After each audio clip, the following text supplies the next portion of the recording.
এরপর রুবেল সেই বৃদ্ধার দেয়া মন্ত্রপড়া পানি তার খেলনার বাইকে ছিটিয়ে দেয়, আর দেখতে না দেখতেই রুবেলের খেলনা বাইকটা বিশাল বড় হয়ে যায়। তখন রুবেল তার বাইকে চড়ে ডাকাতদের ওই বাইক গ্যাংকে ধাওয়া করতে শুরু করে।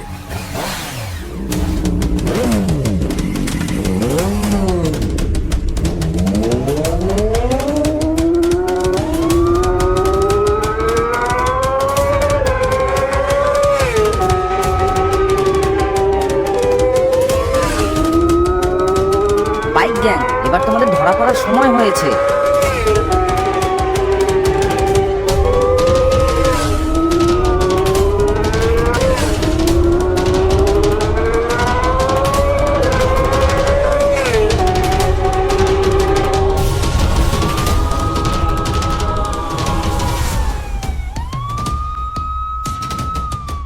এই যে তুমি অনেক ছোট, কিন্তু তোমার সাহস অনেক। তোমার জন্যই আজকে আমরা এই বাইক গ্যাংকে ধরতে পেরেছি। এই চল থানায় চল, অনেক জ্বালিয়েছিস তোরা। বাইক গ্যাংকে ধরিয়ে দেওয়ার জন্য রুবেল সরকারের থেকে পুরস্কার স্বরূপ 10 লাখ টাকা পায়, আর সেই টাকা দিয়ে সে তার বাবার চিকিৎসা করে। রুবেলের বাবা সুস্থ হয়ে বাড়ি ফিরে আসে। তারা সুখে শান্তিতে দিন কাটাতে লাগে। বন্ধুরা, ভিডিওটিতে লাইক করে চ্যানেলটি সাবস্ক্রাইব করে দাও।